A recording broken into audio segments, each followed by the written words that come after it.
Welcome back to the Casting Call cEDH podcast. I'm Blake, and today I'm doing a deck tech on my favorite deck, Zur the Enchanter.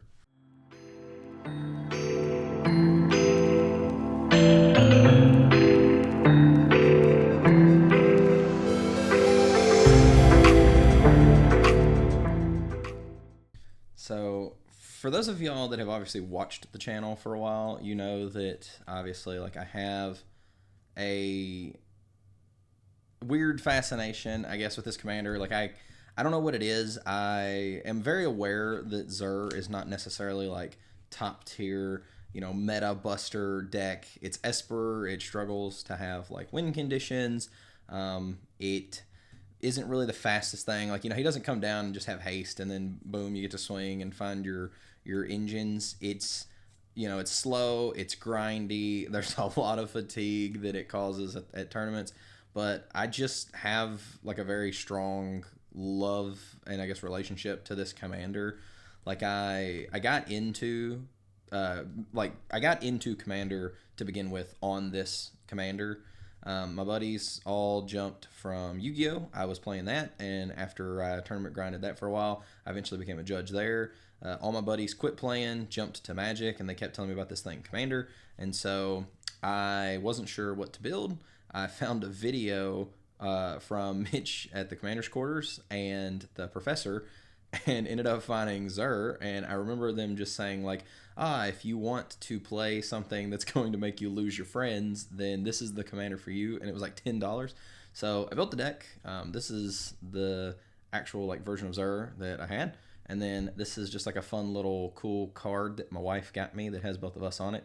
It has the same pips and all the other fun little stuff, so I keep it in the front of my deck box every time I go and play in an event, just because it's a sweet little reminder. I don't know, it just gives you a little boost at the start of the game, because I know every game's going to be a long one, so it's kind of nice to be able to look over and see your family. But no, I got into the format with this deck, and I built the $10 version straight off the video. Went and pulled it, downloaded the list onto TCG Player, and then ordered it. And when it arrived, sleeved it up, played it, hated it. It sucked. It didn't suck. I was just really bad. I'd never played Magic before, didn't know what I was doing. And then one of my buddies took the deck and let me play his, and he just absolutely cooked me on the list. And I immediately put the deck away and was like, this deck sucks. I hate this commander. He's terrible.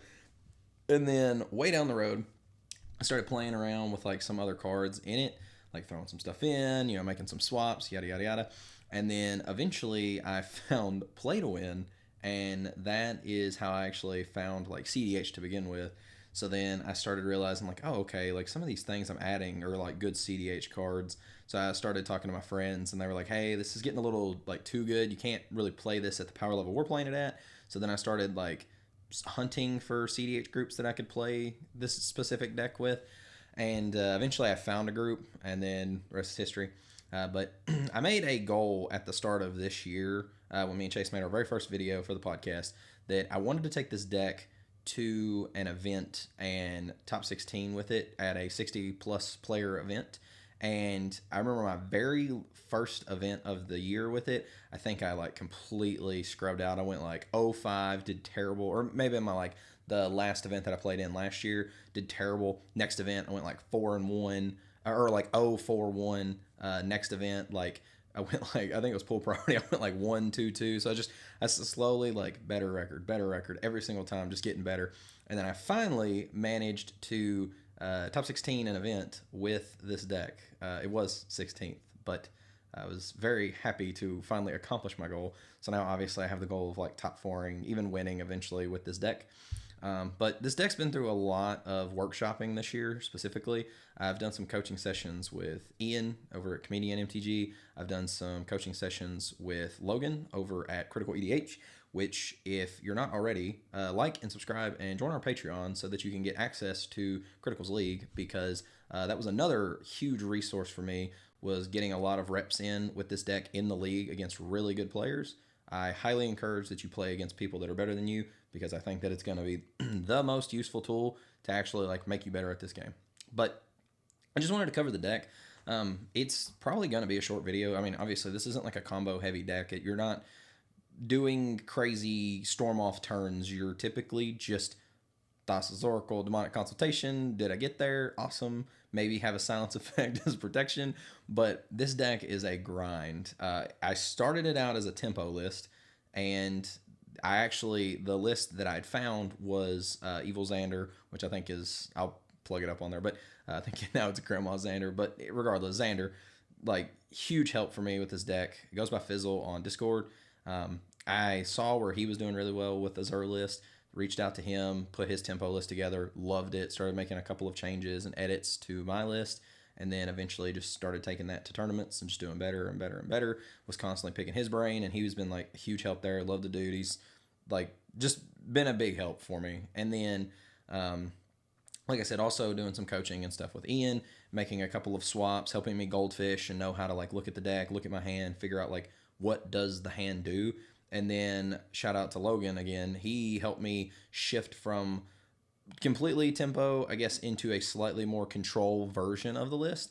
And I kind of bridged the gap between the two. I took Logan's control list that he helped me build on. And if you haven't checked out that video, I'll plug it in the description. You should go check it out. Our coaching session is actually recorded and on YouTube.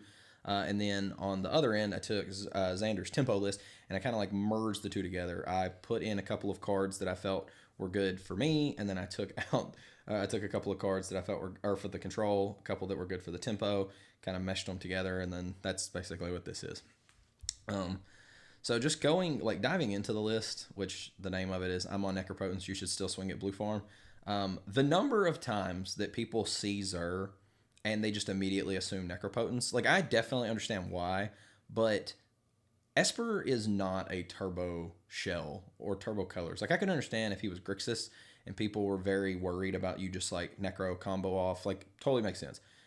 We struggle in Esper to make mana, so I take this deck super slow. I try to drag people into a much later stage of the game. I try to utilize politics as much as I can, trying to... again, I have tons of interaction in this deck. That's pretty much the only thing this deck does. Like, it doesn't really win. It just keeps people from winning.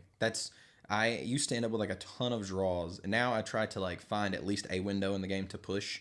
And if I get there, awesome. If not, no worries. But this deck is very good at stopping wins. It is not great at winning.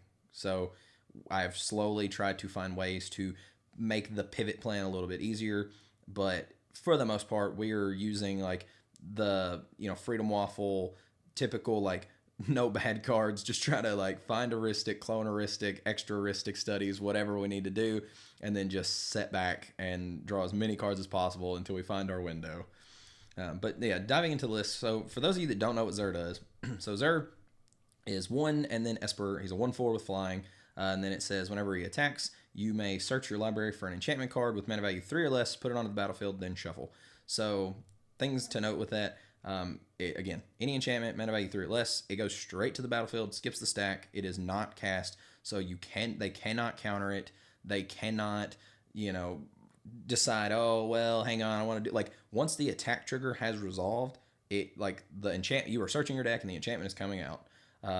Also, another thing to note, auras with Zur do not target. So they just basically come into play attached to the thing. Auras only target while on the stack because you have to declare the target. So Zur swinging and getting aura, things like Amphibian Downpour, if you're running things like Darksteel Mutation and other stuff like that, it's like, again, skips the stack, comes into play, attached to the creature, gets around Shroud, gets around Hexproof, gets around all that stuff. It will come into play attached to the creature. There is no way they get to deflecting swat it. There is no way for them to counter the spell or counter the enchantment as it's coming down. They don't get to interact by putting like an activation if they say like have a Sisay or a Tie-Em or whatever it may be. Like, it comes in attached and then back, like that's it. Like, it's too late. Sorry, should have done it beforehand.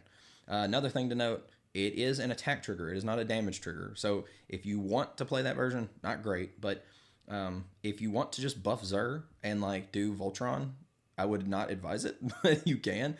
So you can swing, go put an enchantment that's going to boost Zur onto Zur, and then damage would be dealt afterwards. So you can get through with a little more commander damage, but again, it's just an attack trigger. Attack trigger happens, they can stifle the actual like triggered ability, but if not, it resolves, you go. Another big thing, it is a May ability. You may search. The number of times that I have had people opposition agent me and then start reaching for my hand or reaching for my deck, and I'm like, I'll decline my search. Like, it is a May ability. I've literally watched gameplay where people like swing, like playing Zur, they'll swing, somebody oppos them, they just hand them their cards, hand them the deck. It is a May. You can decline the search. You do not have to do it. So don't let people trick you with opposition agent. Doesn't happen. But yeah, essentially, we're finding Rhystic Study, and we're finding ways to clone Rhystic Study, and we're finding another Rhystic Study. Like, that is the goal of this deck. There have literally been games where I have had so many value engines on the board that literally, if my opponents cast, I had an opponent cast one spell one time, and I had 9 draw triggers hit the stack from all the value engines. Like, that's all this deck does: value and interaction.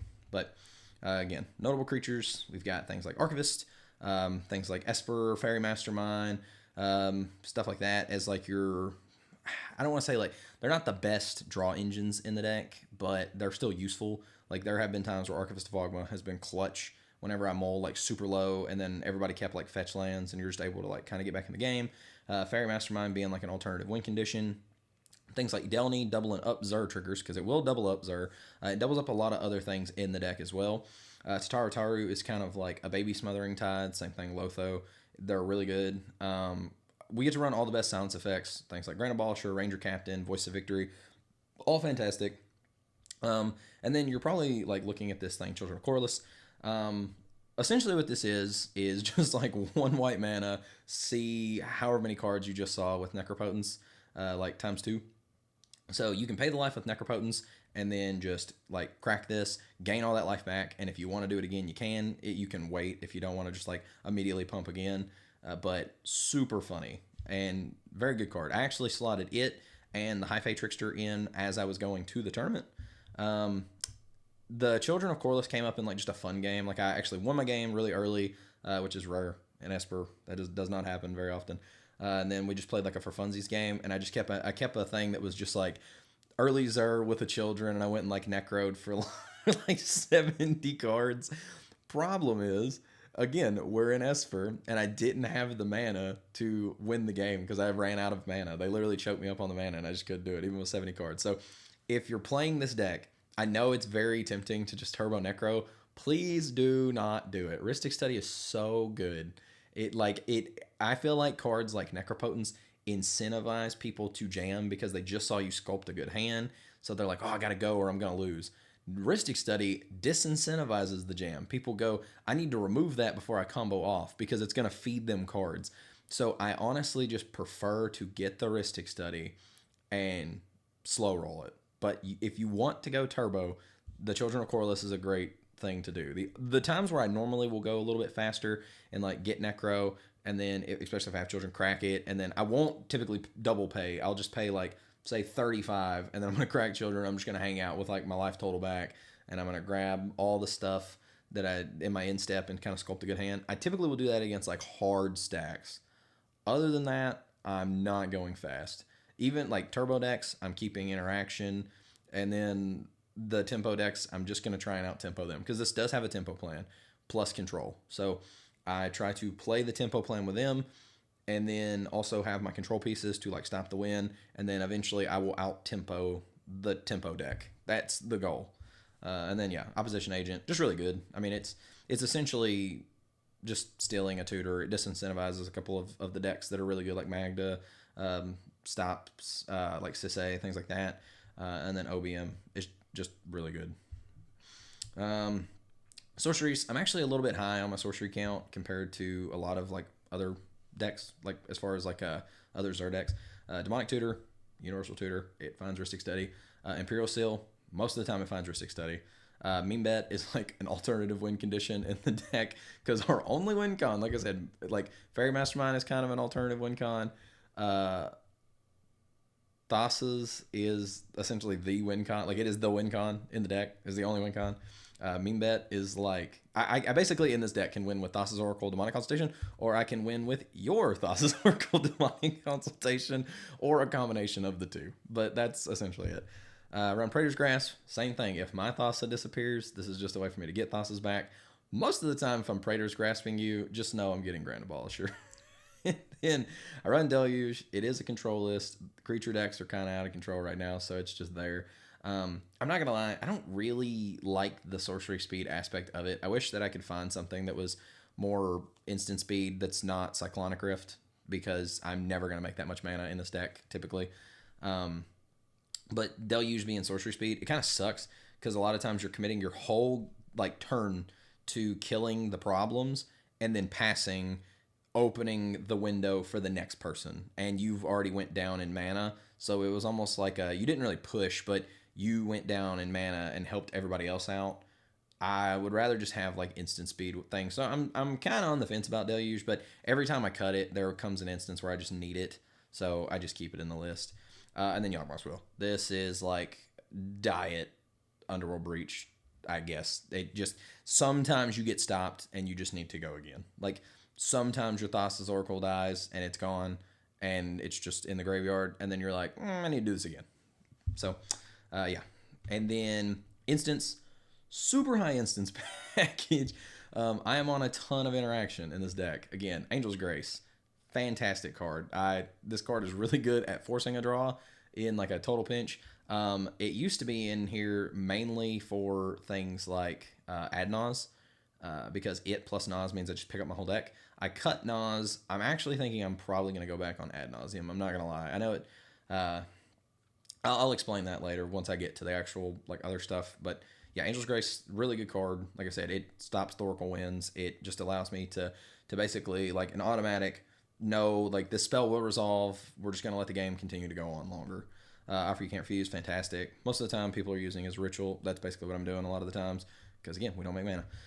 Born, I just try to let everybody push and then I go last. That's essentially what we're doing.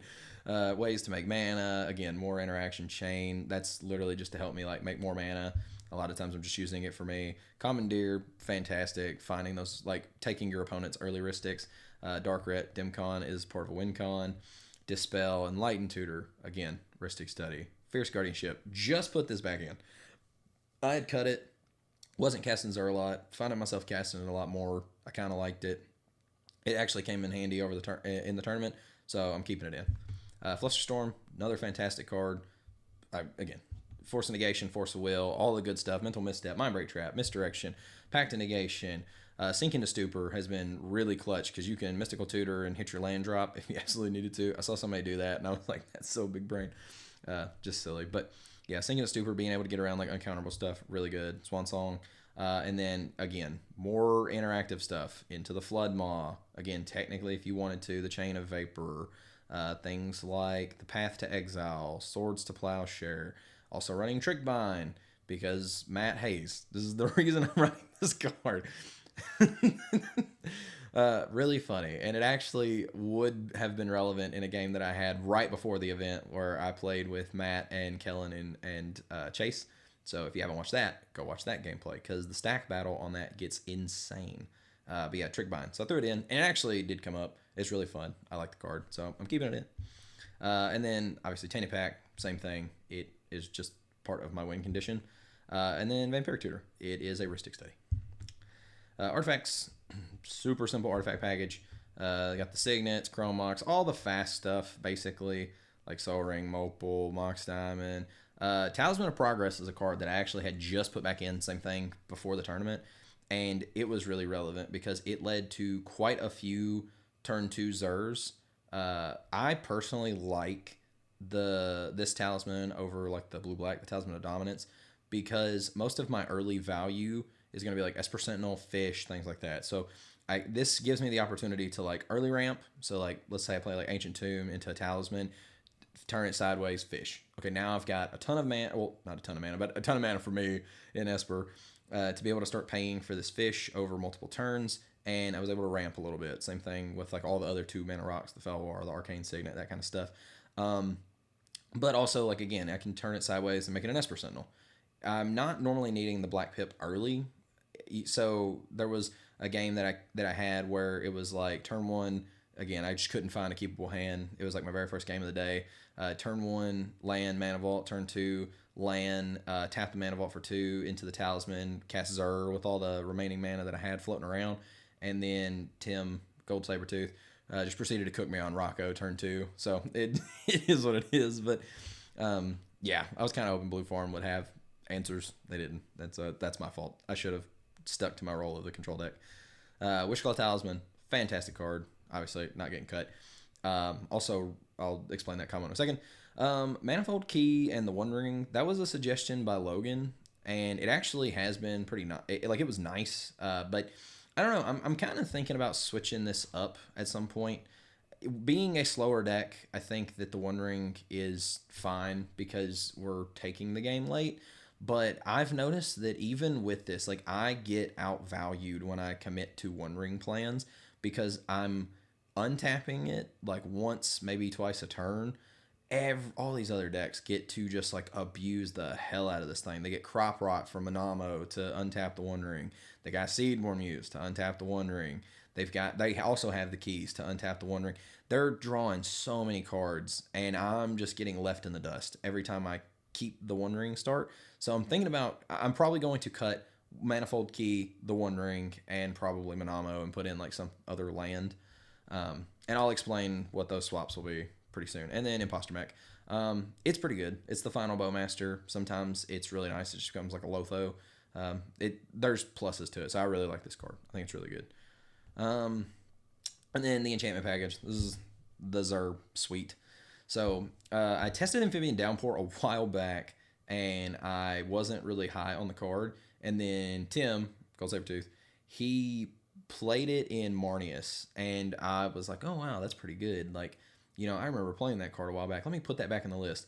This card is so good. Like, it's so good. The storm count and everything, like, it's just so good. Everybody immediately thinks that they're going to, like, besage you, or like, you know, like they're gonna bounce the thing that's gonna come in attached to their creature, like shutting them off. But then all of a sudden, there's like multiple copies pointed at that same creature.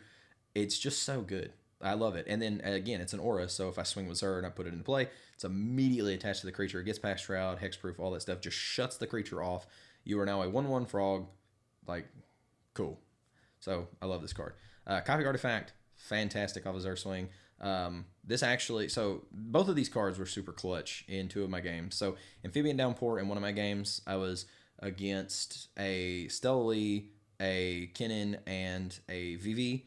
And the Stellally started to combo off, and I was able to cast Amphibian Downpour and shut off the other commanders with like multiple copies at the other commanders. And then also on my turn, I previously had Imp Sealed, and I went and put Cavern of Souls on the top of my library because I knew people had interaction. Because when I cast the card, they were thinking, oh, I'll just counter it. But then they realized the Storm Trigger, they weren't going to be able to counter it. So I knew there was I knew there was interaction anyways at the table. So Imperial Sealed, put Cavern on top, passed, did the Downpour, shut everybody else off.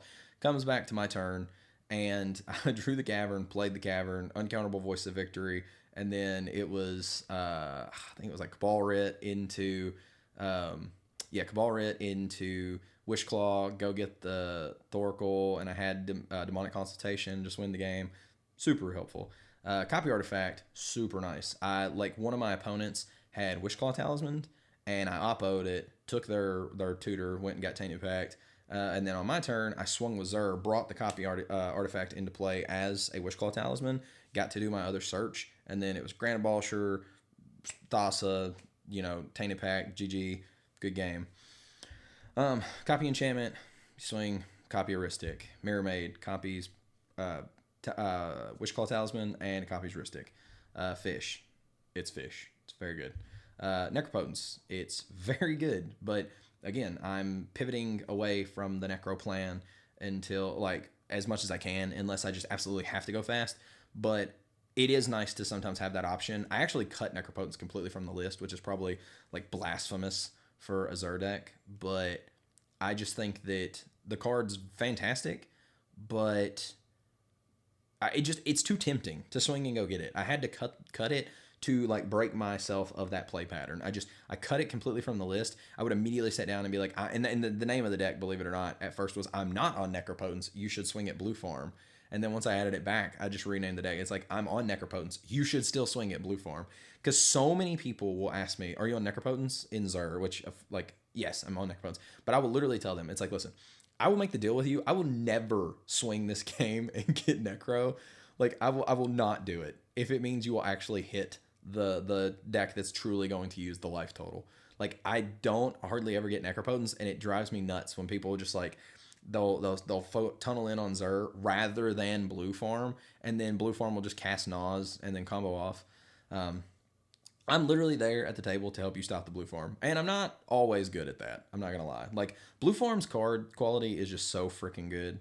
Like, they have the best suite of cards, and that's why they win every tournament. Or there are a ton of them at the top 16 every single event. I lost to 2 blue farms. It was the same guy, Corbin, a fantastic player, but lost to him twice in this event.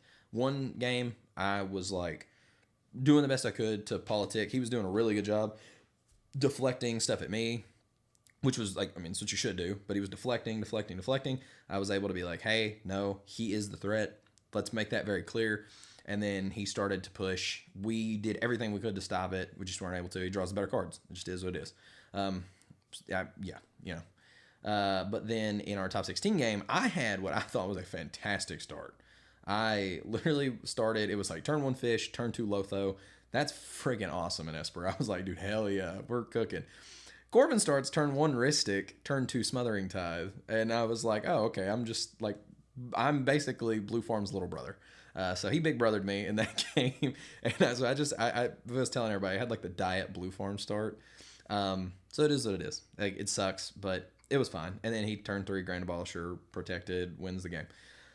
But yeah, so I cut this card to break myself of the habit of like going and getting it, because the temptation was always there. And now I like never get it. It's there if I need it. Like, the pivot plan is there, and I like to keep it there. But I cut it because I needed to break that habit. Rhystic Study, this is the whole card that the whole deck is centered around. And I know there's a lot of people that hate Rhystic Study, a lot of people that want to ban. I'm totally okay if the card gets banned. I'm not going to lie to you. My whole deck is centered around this. I will gladly pivot to a more necro-heavy plan if I absolutely have to, because I'm never going to come off of this commander.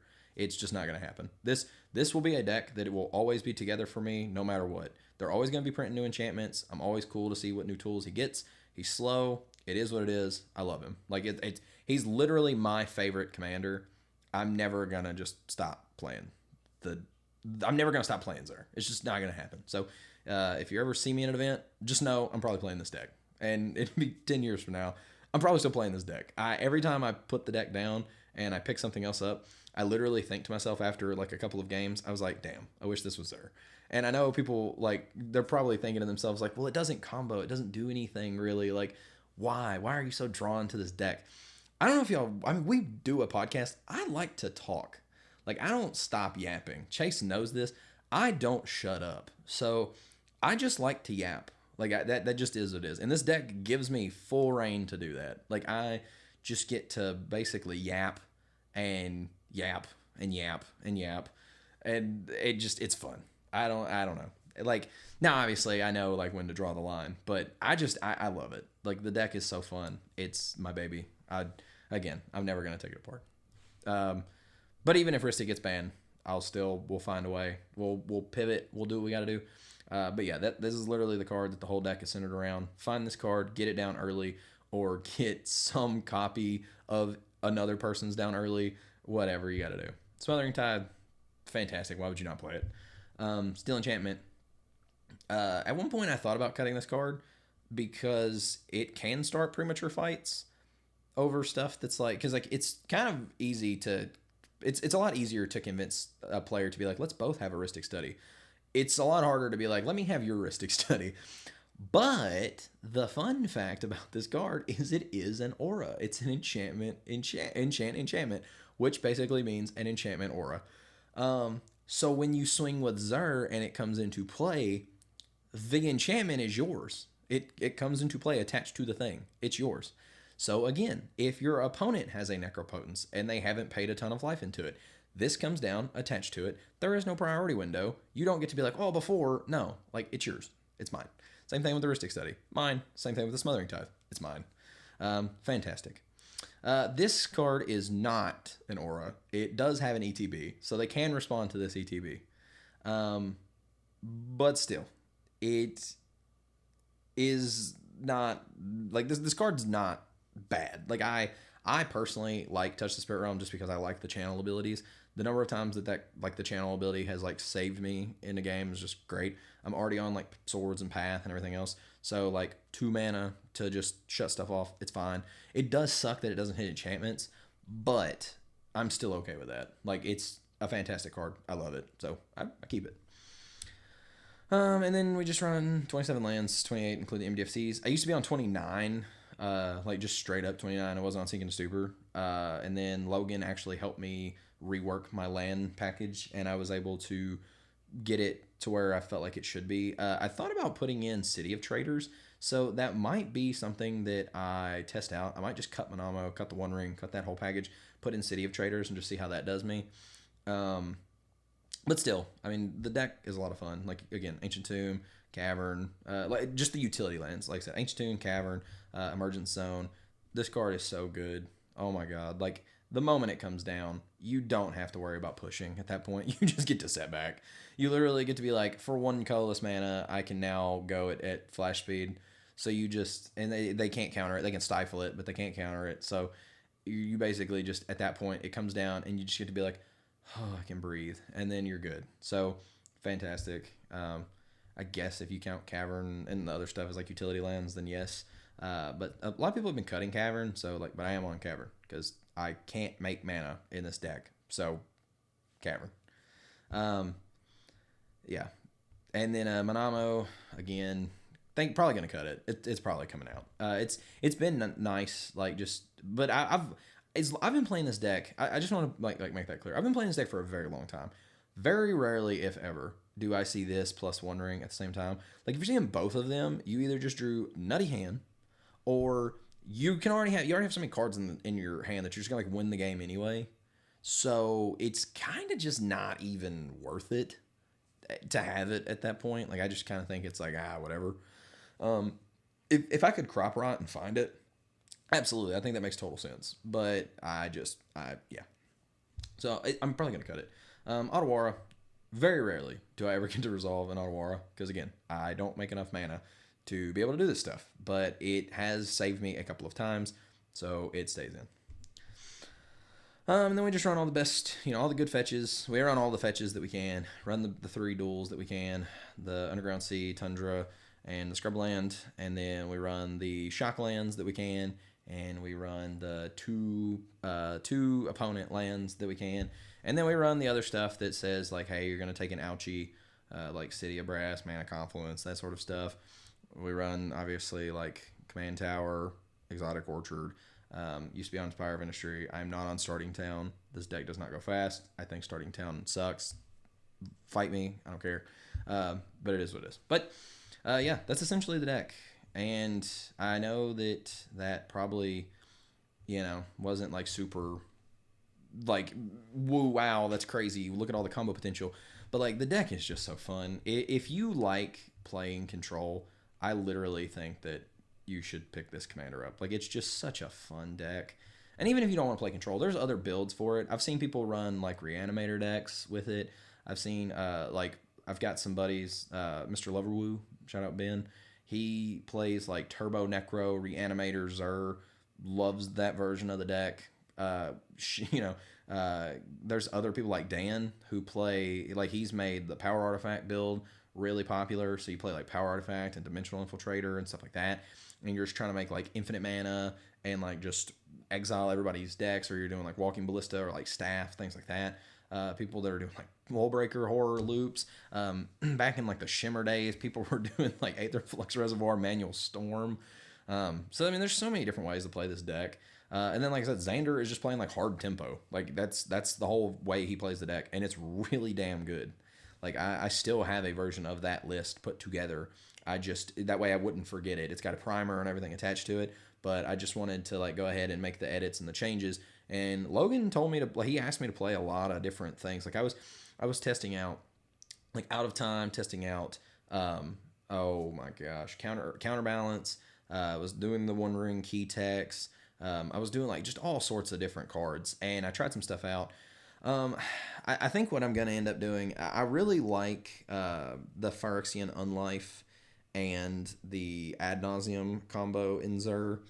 I think that, yes, Ad Naus it's really hard to hit that 5 mana uh, that you need, but it is kind of one of those cards that makes Zur a like one card win con. It's almost like your Tivit card, which sucks. Like it really does suck because Tivit comes down and immediately like makes you back some mana, so you get like a discount. But it's kind of like our Tivit. Like I swing with Zur and I go get Phyrexian Unlife, and then I immediately can cast Naws and just pick my whole damn deck up. I don't have to do it right then either. I can just wait. I can just be like super patient and wait. And then also Ad Naus Angel's Grace, 6 mana, instant speed, pick everything up, just storm off, win the game.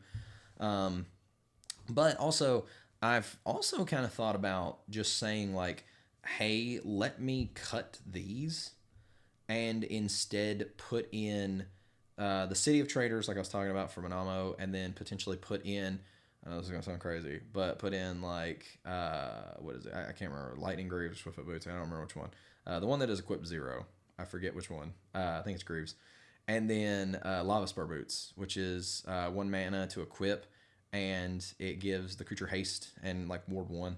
But yeah, basically just ways to like give Zur haste. If I'm going more into the Zur plan anyway, I don't think it's wrong. Like I was watching Ian talk about I can't remember the name of this commander, but it was like a big commander that gets to cast like big spells off the top. It's like odds or evens. I can't remember what it is, but you swing and you get to reveal. And he was doing like crazy, like you're casting like Emrakul and Peer into the Abyss and stuff off the top of your deck in Esper, which is super fun for free. Just like again finding ways to cheat around mana.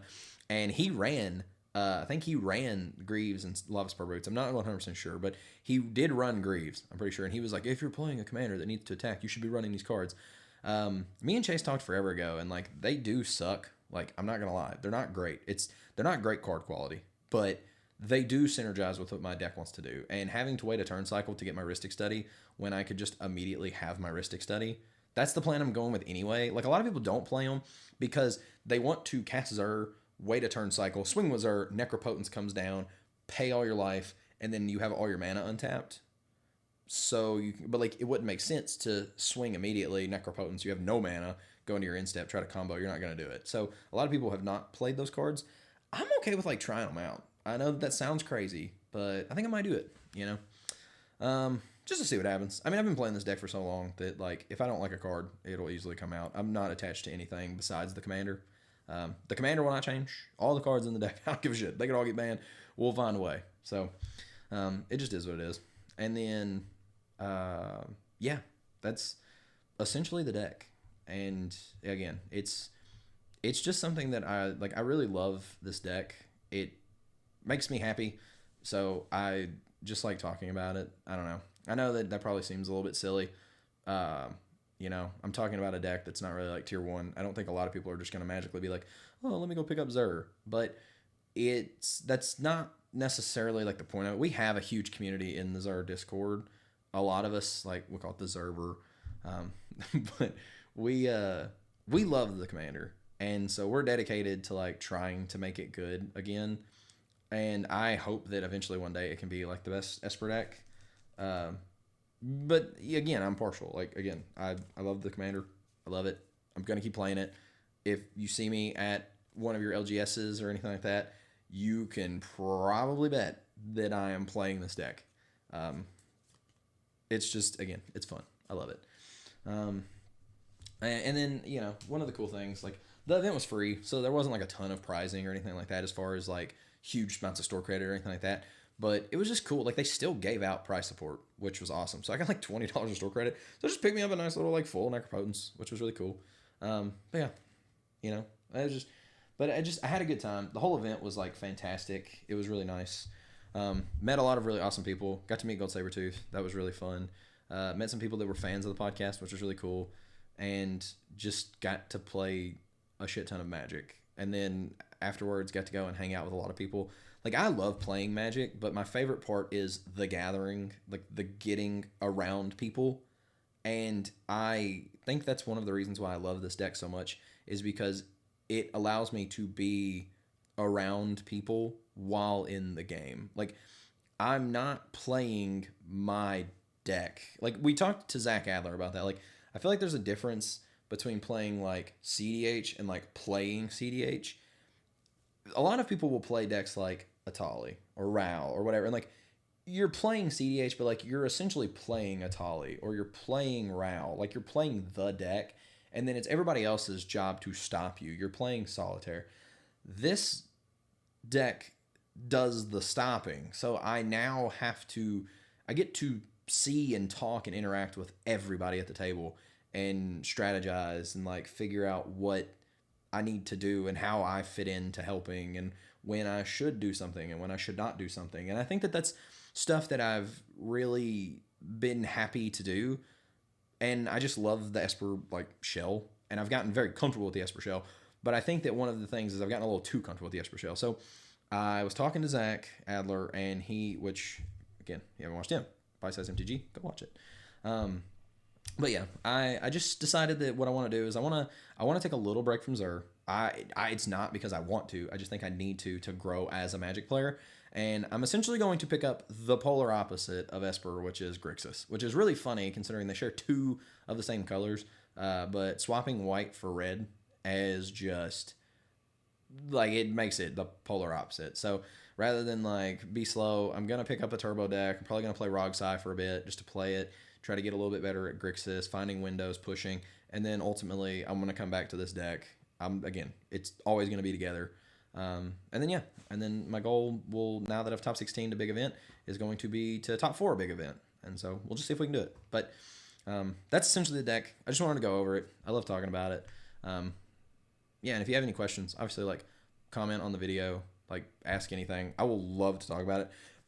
Go on to the actual deck, comment stuff if you have questions. I mean, it's pretty straightforward, but again, if you have questions, like, feel free to go in there and ask them. I just love the deck. So if you are ever interested in talking about Zur, please hit me up. I love talking about it. If you're ever interested in playing Zur, please hit me up. I would love to know how it treats you. Join the Zerber and like connect with some of us. We would love to talk about the deck. I would love to talk about the deck. Join our Discord so that you can talk and interact with us. Join the Patreon and get access to Criticals League while you can, because again, that place made me so much better on this list.